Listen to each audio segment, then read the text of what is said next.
ఈ ఫోటోని చూస్తే 2011 వరల్డ్ కప్ గెలిచిన 22 సంవత్సరాల కోహ్లీ ఫుల్ ఎంజాయ్ చేస్తూ కనిపించాడు. కానీ నోటీస్ చేయాల్సిన విషయం ఏంటంటే కోహ్లీ ఆ టైంలో మిగతా టీమ్స్ కి అంత ఛాలెంజింగ్ బ్యాట్స్మెన్ గా కనిపించేవాడు కాదు. అలా చూసుకుంటే 3 సంవత్సరాలు గడిచాక 2014లో టీమిండియా ఆస్ట్రేలియా టూర్ కి వెళ్తుంది. అక్కడ అతను మొదటిసారి టెస్ట్ టీం కెప్టెన్ అయ్యారు. కానీ అప్పుడు మాత్రం అన్ని మారిపోయాయి. ఆపోజిషన్ టీం ఆస్ట్రేలియాకి కోహ్లీ కేవలం ఒక బ్యాట్స్మెన్ గా కాదు, టోటల్ టీం ని గెలుపు వైపు తీసుకుని వెళ్లేవాడిలా కనిపించాడు. ఆ 4 టెస్ట్ మ్యాచ్ సిరీస్ లో విరాట్ కోహ్లీ 4 సెంచరీస్ కొట్టాడు. అండ్ అలా అతను క్రికెట్ ప్రపంచానికి రూల్ చేయడానికి వచ్చాను అంటూ నిలబడ్డాడు. కానీ ఇంతలా మారే ట్రాన్స్ఫర్మేషన్ ఎలా వచ్చింది? కేవలం 2 సంవత్సరాలలో కోహ్లీ ఇండియన్ టీం యొక్క స్ట్రాంగెస్ట్ బ్యాట్స్మెన్ గా ఎలా అయ్యాడు? సీరియస్ ఇంకా ఫోకస్ గా ఉండే ఆటగాడిలా ఎలా మారాడో ఈ వీడియోలో చూద్దాం. ఈ వీడియోలో ఎలా విరాట్ కోహ్లీ చేంజ్ అయ్యి క్రికెట్ ప్రపంచంలో గోట్ అనే పేరుని సాధించాడో తెలుసుకుందాం. 2011 వరల్డ్ కప్ గెలిచిన తర్వాత captain MS Dhoni next world cup వచ్చేసరికి ఇండియన్ టీం ఒక యంగ్ ప్లేయర్స్ ఉండాలని అనుకున్నారు. అందుకే టీమ్ లో సీనియర్ ప్లేయర్స్ కన్నా యంగ్ ప్లేయర్స్ ని ఉంచుతూ ఎక్కువ ఛాన్స్ ఇచ్చారు. అలా విరాట్ కోహ్లీ వెస్టిండీస్ తో ఆడిన టెస్ట్ సిరీస్ లో డెబ్యూట్ చేశాడు. అంతవరకు విరాట్ కోహ్లీ 2011 వరల్డ్ కప్ గెలిచిన ఇండియన్ టీం ఒక యంగ్ టాలెంట్ అనే పేరుని సాధించాడు.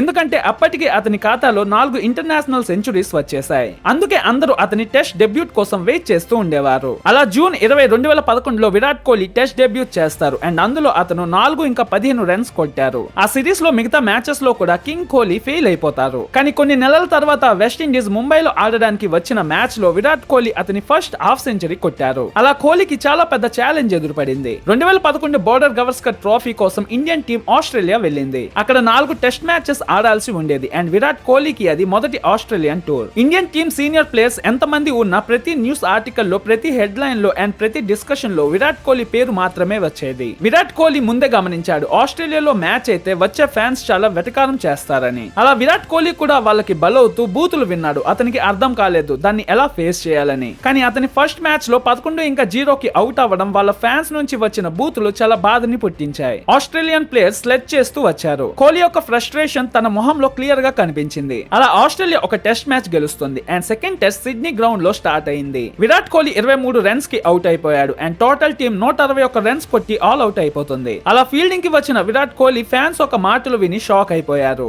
రెండో రోజు కూడా అలానే జరిగాక కోహ్లీ కూడా రిటర్న్ గా మాటలు విసిరేశాడు. అండ్ అందరికి మిడిల్ ఫింగర్ ని చూపించాడు. ఇంకేముంది, Australian news paper front page లో విరాట్ కోహ్లీ ఫోటో ప్రింట్ అయింది. అలా తర్వాత రోజు మ్యాచ్ రెఫరీ కోహ్లీ ఒక మ్యాచ్ ఫీజు నుంచి 50% ఫైన్ వేస్తాడు. అండ్ తర్వాత జరిగిన 3వ టెస్ట్ కూడా ఓడిపోయి టీం చాలా డిసప్పాయింట్మెంట్ ని ఇచ్చింది. అప్పటికి ఆస్ట్రేలియా ప్లేయర్స్ సెంచరీలు కొట్టారు. అందులో మైకేల్ క్లర్క్ ట్రిపుల్ సెంచరీ కొట్టాడు. బట్ ఇండియన్ టీం నుంచి ఒక్కరు కూడా సెంచరీ దరిదాపుల్లోకి కూడా వెళ్ళలేకపోయారు. అలా సంజయ్ మాంజ్రేకర్ 3వ టెస్ట్ అయ్యాక విరాట్ కోహ్లీని ఇంకో మ్యాచ్ ఆడించండి, ఎందుకంటే అతను టెస్ట్ మ్యాచెస్ కి వేస్ట్ అని ప్రూవ్ అవుతుందని ట్వీట్ చేశాడు. అలా 4వ టెస్ట్ మ్యాచ్ స్టార్ట్ అయింది. ఆస్ట్రేలియా బ్యాటింగ్ చేస్తూ రికీ పాయింటింగ్ ఇంకా మైక్ హసీ డబుల్ సెంచరీస్ ని కొట్టి 604 రన్స్ టార్గెట్ ని ఇండియాకి ఇస్తారు. బ్యాటింగ్ కి వచ్చిన కోహ్లీకి చాలా స్లెచ్ చేస్తూ ఉండేవారు. అది అతనికి చాలా కోపాన్ని తెచ్చేది. కానీ కోహ్లీ ఈసారి బ్యాటింగ్ తోనే కాదు, నోటి నుంచి ఇచ్చిన రిప్లై చాలా స్ట్రాంగ్ ఇచ్చాడు. అలా అందరూ కోహ్లీకి ఎగ్నిస్ట్ గా ఉండేవారు, ఆస్ట్రేలియన్ ప్లేయర్స్ నుంచి ఇండియన్ క్రిటిక్స్ వరకు. కానీ కోహ్లీ మాత్రం 4వ టెస్ట్ లో వికెట్ పడకుండా గట్టిగా నిలబడ్డాడు. అలా లాంగ్ ఇన్నింగ్స్ ఆడి సెంచరీ కొట్టిన కోహ్లీ సెలబ్రేషన్ మామూలుగా లేదు. అందరికీ రాబోయే కాలానికి టార్చ్ బేరర్ గా కనిపించాడు. అతని మొదటి టెస్ట్ సెంచరీ ఆస్ట్రేలియా మీదుగా కొట్టాడు, అది కూడా ఆస్ట్రేలియాలో.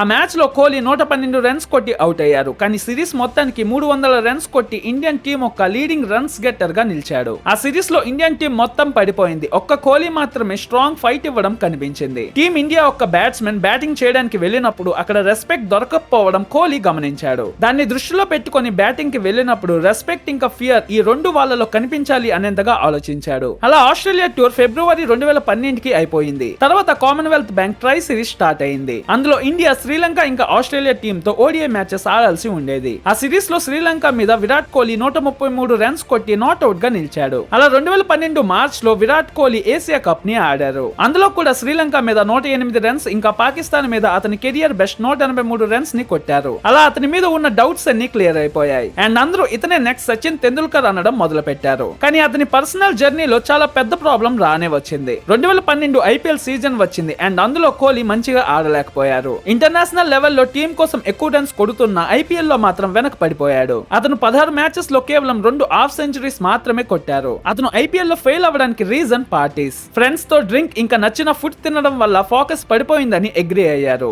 ఐపీఎల్ లో డిసప్పాయింట్ అవుతూ ఆర్సీబీకి రన్స్ ఇవ్వలేకపోయారు. అండ్ ఆ మార్పే అతన్ని ట్రాన్స్ఫర్మేషన్ అవ్వడానికి మెయిన్ రీజన్ గా మారింది. తర్వాత రోజు నుంచి జంక్ ఫుడ్ తినడం అవాయిడ్ చేస్తూ వచ్చారు. ప్రతి యాక్షన్ ని మానిటర్ చేయడం మొదలు పెట్టాడు. అక్కడ నుంచి అగ్రెసివ్ ఇంకా ఫోకస్డ్ విరాట్ కోహ్లీని చూసాం. అక్కడ నుంచే టీం ఓడిపోయిన సిచ్యువేషన్స్ నుంచి గెలుపు వైపు తీసుకెళ్తూ పోయాడు. గడిచిన 2 సంవత్సరాలలో విరాట్ కోహ్లీ 5 సెంచరీస్ కొట్టారు అండ్ ఓడిఐస్ లో 10 సెంచరీస్ కొట్టాడు. అప్పుడే ఇండియన్ టీం ఒక సీనియర్ ప్లేయర్స్ రిటైర్మెంట్ ఇవ్వడం వల్ల రోహిత్ శర్మ, విరాట్ కోహ్లీ ఇంకా భువనేశ్వర్ కుమార్ లాంటి యంగ్ స్టార్స్ టీం ఒక పిల్లర్ గా నిలబడ్డారు. 2014 ఆస్ట్రేలియా టూర్ రానే వచ్చింది and Indian team border Gavaskar trophy ఆడడానికి ఆస్ట్రేలియా వెళ్ళింది. ఆ సిరీస్ ఆస్ట్రేలియా గెలిచేసింది. 2 డ్రా అయితే 2 ఆస్ట్రేలియా గెలిచింది. కానీ అందులో ఇష్టంగా అనిపించింది విరాట్ కోహ్లీ యొక్క పర్ఫార్మెన్స్. 4 టెస్ట్ మ్యాచెస్ లో 4 సెంచరీస్ కొట్టి ఫస్ట్ టెస్ట్ కెప్టెన్ గా అడుగు పెట్టాడు. అండ్ ఎంఎస్ ధోని గారు ఆ సిరీస్ లో జరిగిన 3వ టెస్ట్ మ్యాచ్ తర్వాత రిటైర్మెంట్ ని అనౌన్స్ చేసేశారు. 2011 విరాట్ కి అండ్ 2014లో కనిపించిన విరాట్ కోహ్లీ మధ్య ఆకాశం భూమి అంత తేడా కనిపించింది. కోహ్లీ ఒక ఫిట్ అథ్లీట్ గా కనిపిస్తూ గోట్ అనే పేరుని సంపాదించాడు. ఆ సిరీస్ తర్వాత కోహ్లీ యొక్క కెప్టెన్సీ ఎరా మొదలవుతుంది అండ్ అందులో రికార్డ్స్ మీద రికార్డ్స్ కొడుతూ పోయాడు. కానీ నాకు మాత్రం 2011 నుంచి 2014లో రైజ్ అయిన విరాట్ కోహ్లీ అంటే చాలా ఇష్టం. ఎందుకంటే అదే మొదలు విరాట్ కోహ్లీ క్రికెట్ ప్రపంచంలో బెస్ట్ బ్యాట్స్మెన్ అవ్వడానికి కారణం. ఈ విషయంలో మీరేమనుకుంటున్నారో కామెంట్స్ లో చెప్పండి. వీడియోని ఒక లైక్ చేసి తప్పకుండా క్రికెట్ ఫ్యాన్స్ కి అండ్ మీ ఫ్రెండ్స్ కి షేర్ చేయండి. నా ఎక్స్ప్లెనేషన్ మీకు నచ్చినట్టయితే ఛానల్ ని సబ్స్క్రైబ్ చేసి బెల్ ఐకాన్ ని యాక్టివేట్ చేసుకోండి. Thank you. నా ఈ వీడియో మీకు నచ్చినట్టయితే నేను ఇండియన్ క్యాప్టెన్స్ గురించి ఒక వీడియో చేశాను. ఇక్కడ కనిపిస్తున్న వీడియో మీద క్లిక్ చేసి చూడండి.